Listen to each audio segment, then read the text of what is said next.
Hey friends, my name is Jake. Welcome to Canadian Cutting Edge. This is just going to be a Monday miscellaneous kind of video.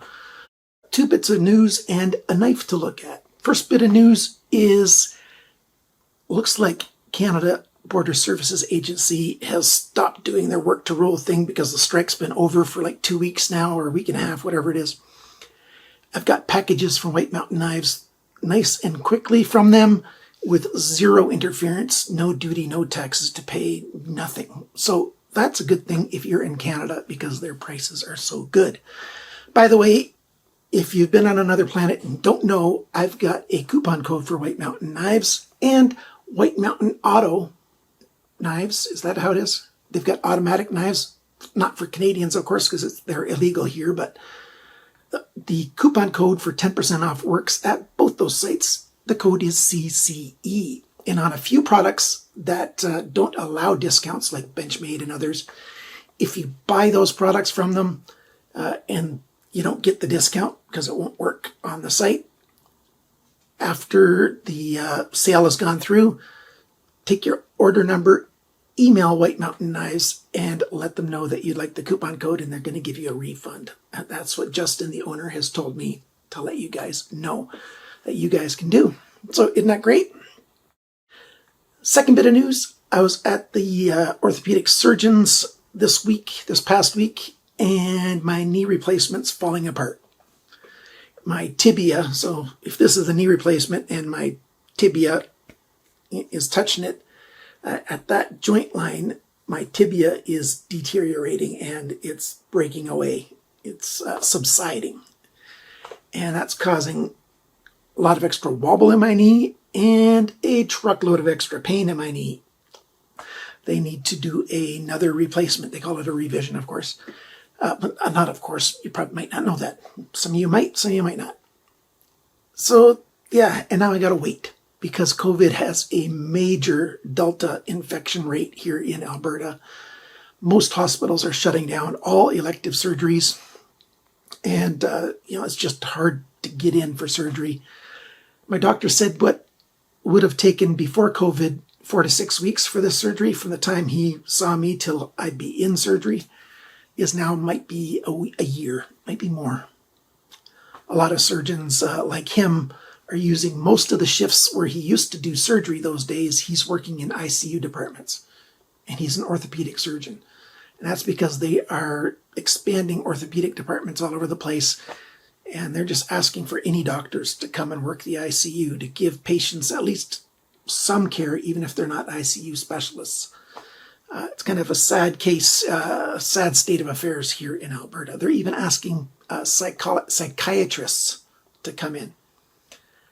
Because here in psychiatrists have to do a full medical rotation before they get their doctor's degree or whatever you want to call it. So they've got that very basic level of experience. They're even asking those guys and gals to come in and work in ICUs. So yeah, it's pretty desperate out here. It might take a long time for me to get my knee fixed, and it's seriously getting bad. I'm finding it really hard to walk any distance at all, even across the house. So that's the 2 bits of news. What's the knife I wanted to show you? It's this guy. And I'm not going to do a full review on this. I ordered this as a gift for a friend. He is an outdoors fanatic, and he just got married last weekend, and I didn't get these things in time. I've got some more to give him too, not just this. But this knife is $30 at White Mountain Knives right now. It's the Mora floating knife. So we've got natural cork here, 12C27 Sandvik blade.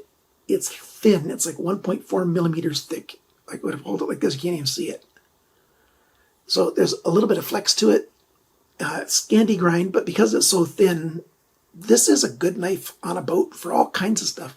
You can even use this to, gut and fillet a fish if you need to, as long as the fish isn't too large, because of how thin it is. And, it's got a nice belly there. And he loves being outdoors as much as he can. And his new wife is an outdoor fanatic as well. Maybe not, fanatic might be too big of a word. I don't know her. I've never met her. But I've certainly met him many, many times. I know him. He's a good friend of mine. So the Mora sheath system, the plastic sheath system, this thing's 80 grams. The full weight of this thing's 80 grams, which is, what, 2.8 ounces? So that doesn't add a lot of weight to, what you're carrying around. It floats. Natural cork does slowly absorb fluids, and over years and years of use, it might start to deteriorate a bit, not float, but certainly when it's new, it floats, and it's in this high-vis lime green. Take off 10% on your 30. That means this is 27 American dollars for a decent brand, a decent steel in a decent format. And if you're not familiar with Mora knives, I've got some Mora reviews, so check them out. You need to get familiar with them. The carry system, I like that the belt loop here, it's still got the tag on here. The belt loop, it holds it fairly low on your belt instead of up on your hip. And it's got this little notch here so that if you buy another Mora, you can clip it on, so you can have multiple knives clipped onto each other, like a dual sheath system. So there you go, the Mora floating knife. Maybe you're in the market to get a gift for somebody. Here you go. So that's it for my Miscellany Monday video. Thanks for stopping by. Thanks for liking, sharing, commenting, and subscribing. And remember, friends, cut towards your chum, not your thumb. Bye for now.